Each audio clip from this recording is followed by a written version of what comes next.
guys, welcome back to my channel.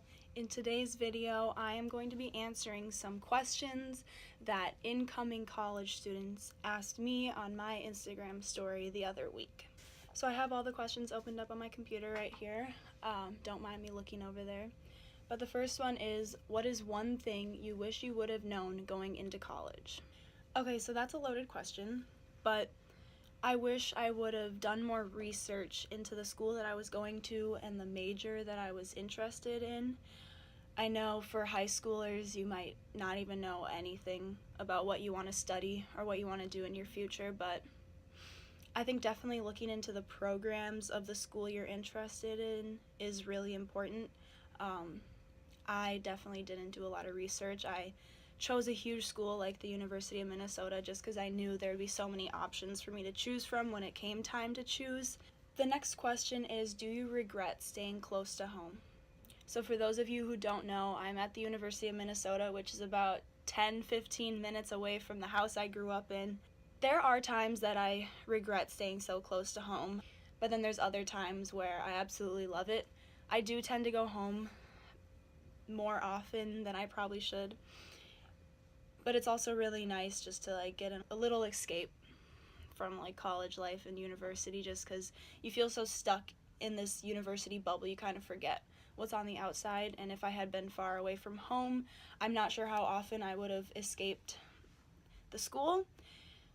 But at the same time, I wish I was at a school farther away, just so I would have been forced to branch out, meet new people, and really just start a new chapter in my life, which I definitely am just because I'm in college, but there's a lot of people I know here from high school, and not that that's a bad thing, it's just different.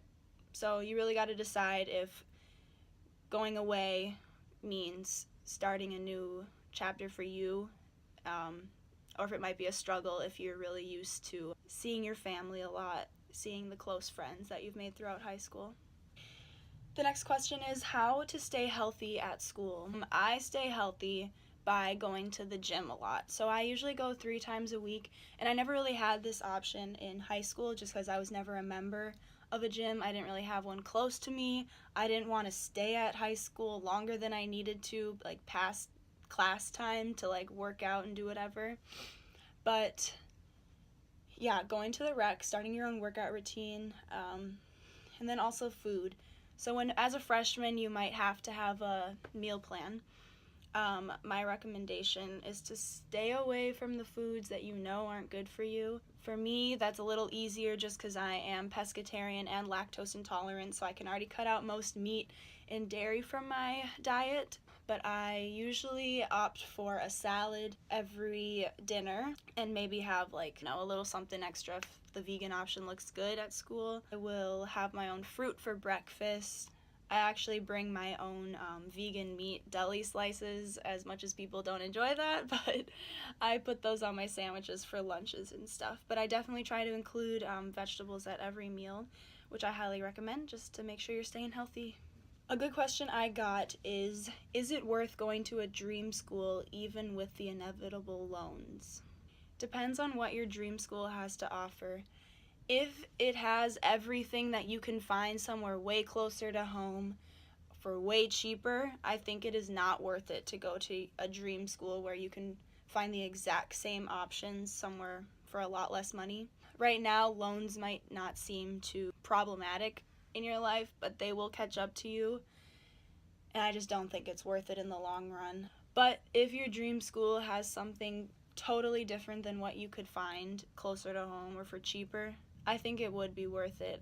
If you are financially stable, I would take the jump and go to your dream school. The next question I got was, are you glad you went to the University of Minnesota? And I absolutely love it here. I love the student life. I love the campus. I love all the connections I've been making. I love the classes I've been taking. Yes, I do love going to the U. The next question I was asked is it hard to have a long-distance relationship? For those of you who don't know, I do have a boyfriend who goes to UMD, which is about 2.5 hours away from where I am at school. And I would say there are times when it is hard, but some advice I have for that is just stay in contact. Find a time during the week to FaceTime. We make it easier on ourselves by making sure not to let 4 weeks go by without seeing each other. Either I'll go up to Duluth or he'll come down here. Make sure you talk with your significant other before starting your long distance relationship, just so it doesn't all go to shit halfway through the semester. Make sure it's right for you. How do you find a good roommate? Well, I know for the University of Minnesota, the option was to go onto the Facebook page and post a little bio about yourself, what your interests are, what you're looking for in a potential roommate, and then finding someone similar to you. That page just seemed kind of cliquey, like all the similar looking girls, all the similar looking guys would only talk to each other. If you were prettier, you would get more comments about being roommates. I didn't really like that. Honestly, I think if you don't know who you want to room with, go with the random roommate choice, just because you don't have to feel forced to like them, hang out with them, get along with them. Like, if it's random, you guys can completely ignore each other and make things work for yourself. Krista asked, do you bring your own toilet paper to a frat party? Absolutely. One question I got is, how do you get along with your roommate if you're not best friends? I would definitely talk to them. Set the boundaries way early on in the semester, just so if stuff starts going wrong later, you can tell them, like, remember when I asked you this, or like, remember when I mentioned this? In the beginning of the year, we had roommate meetings with our CA, so we could have the chance to talk to them about what's going right, what's going wrong, like what we can do to get along. I would set those boundaries early on in the year. Honestly, if you end up hating your roommate, you can change roommates at the end of the semester. The next question I have is, how did you choose what dorm to live in, and how did you find a roommate? So when I was talking to you about that Facebook page, I noticed that everyone was listing the same 3 or 4 dorms that they wanted to live in. So I kind of just jumped on the bandwagon and was like, I want to live in these dorms the same as everyone else's, just because I was guessing they were the better ones. And I know for the University of Minnesota, there are online views of the rooms and what they look like, so you can take like a 360 tour of a typical room. But I would say they don't all look like how they do online. They probably show you the best one, and you might get a completely shitty room. I don't know. But I would definitely look into the resources they have in each dorm. So do they have an updated washroom?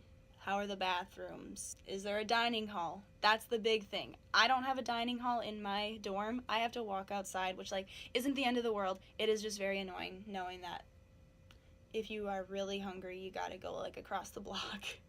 That sounds bad, but maybe look at the year they were built. I'm living in the oldest dorm on campus. It was built in like the 50s or something, and there are some totally newer buildings that were built like 10 years ago. And then for a roommate, I read so many bios on that Facebook page, looking for the right person for me. Definitely talk to them first, maybe even FaceTime them. I would recommend FaceTiming.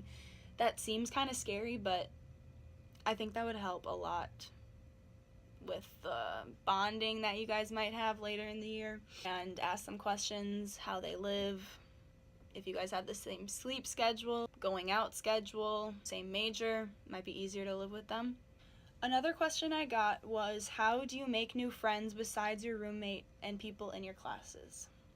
So this was a huge struggle for me first semester, definitely, just because it was so easy to hang out with high school friends. But I know you hear this all the time, but join clubs, join activities, make your own club if you have to. I know it's so easy here to make your own club. I actually made a Bachelor, the TV show, watch party. So every Monday night I get friends together and we watch The Bachelor. Another big thing that I recommend is during welcome week, during orientation, go to the events, no matter how stupid they seem, no matter how boring they seem. That's your opportunity to meet people the first week of school. I am guilty of skipping out of some of those activities, and I kind of regret that because I notice people in my hallway are closer than I am with them just because they spent more time together during welcome week. And don't be afraid to start up conversations with people that you might be interested in being friends, and make sure you make plans with them. Don't be the person waiting for others to contact you. Just text them like, hey, do you want to grab lunch? Hey, I'm going to go study right now. Do you want to come with? If you already have 1 or 2 friends and they have a whole group of friends, I would definitely ask to get in on those plans. Our mutual friends is a great way to make more friends. Don't be shy. Everyone's trying to make friends, or everyone's struggling to make friends, but you'll do it. You can do it. Just talk to people. All right, that's all the questions I got for those incoming college students. Let me know if you want to see more college vlogs. I'd be happy to make a dorm tour, maybe even of other people's dorms for students who are interested in coming to the University of Minnesota. Maybe a day in the life of a college student, some college do's and don'ts. I have a lot of ideas in my head. And to all those incoming college students, I wish you the best of luck. I'm sure you'll make the right decision. Thanks for watching. Bye.